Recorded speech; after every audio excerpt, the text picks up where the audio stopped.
Hola y bienvenido a este canal, un proyecto personal que tengo el agrado de comenzar. Hoy te hablaré de un cuento piurano bastante breve, así que si quieres saber qué es lo que ocurre cuando un campesino por fin se harta de los abusos de su patrón, quédate, que te contaré una historia.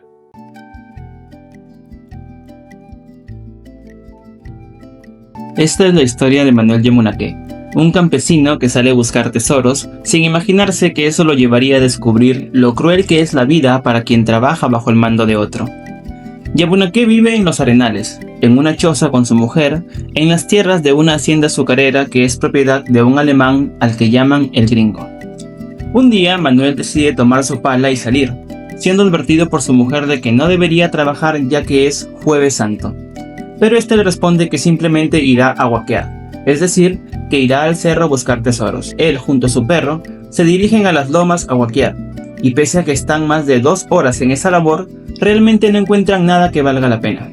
Pero de repente es su perro el que salta hacia uno de los hoyos, empezando a escarbar frenéticamente. Yamunaqué observa este actuar arrepentido y decide ayudarlo, curioso por saber si el perro había encontrado algo valioso. Pero a medida que ambos van escarbando, Manuel se da cuenta de que lo que están descubriendo no es otra cosa que el cadáver de una persona.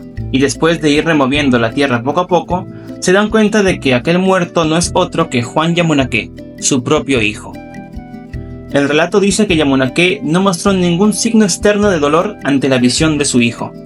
Y no es porque no le importe, sino porque dentro de las costumbres de los hombres del campo, estas expresiones solo están permitidas en el interior. Aquí vamos a ir un poco al pasado a conocer un poco más del Gringo, el alemán que es propietario de los Arenales. El autor lo describe como el típico prospecto de europeo que llegó al Perú en los años 29 y compró por unos centavos un pedazo de tierra, desde donde se fue expandiendo hacia las zonas vecinas hasta ser dueño de prácticamente todo. Él era abusivo con sus peones, a los que golpeaban cuando no los saludaban o cuando hacían algo que a él no le gustaba, pero era adulador con aquellas personas con autoridad de los que podía obtener algún beneficio, como comerciantes, jueces y demás. A este tipo no le había hecho mucha gracia que Juan haya vuelto a sus dominios, ya que después de cumplir el servicio militar, este joven no se dejaba intimidar por el Gringo, y además era diferente a los otros campesinos porque él sabía leer y escribir.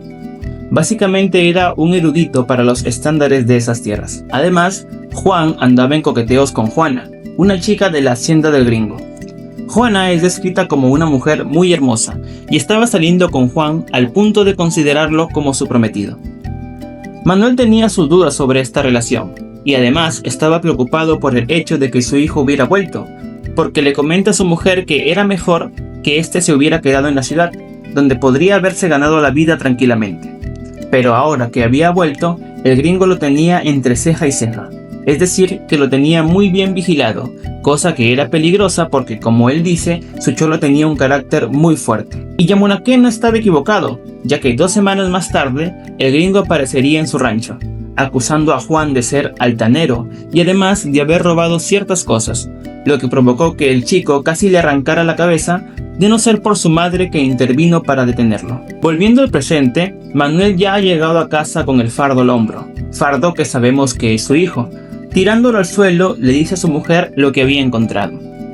Como ya les había dicho, no hay ninguna expresión de dolor de parte de él.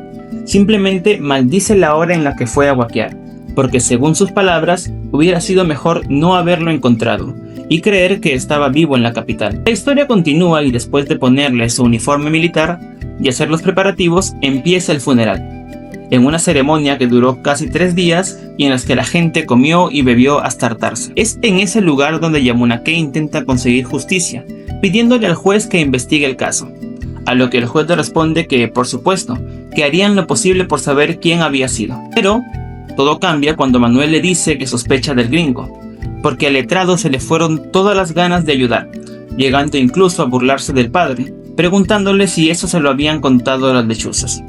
A medianoche, finalmente, era el momento de ir al cementerio a enterrar a Juan, y siguiendo las costumbres del pueblo, montaron su cuerpo en una burra, manteniéndolo derecho con un palo. Esto para que pareciera que seguía vivo, y entonces empezó la marcha fúnebre. Y aquí es cuando todo se empieza a torcer, porque dado que todos iban borrachos, nadie se dio cuenta de que la burra había tomado otro camino, y que en lugar de ir al cementerio, se estaba dirigiendo, como de costumbre, a la casa del gringo. Uno de ellos corrió rápidamente a intentar detener a la burra, y es justo entonces cuando ocurre lo siguiente. Taita Dios nos señala el camino, ¡sigamos! Esto es como si Yamunake hubiera gritado ¡Por Narnia! ¡Y por Aslan! Porque de un momento a otro, toda la actitud de los indios cambió. De repente dejaron de tener miedo, dejaron de pensar que era peligroso estar ahí, y ahora se sentían altivos, rebeldes y llenos de fuerza. La fuerza de alguien que está cansado de soportar abusos y que quiere que todo termine. Ahora ya no se detuvieron.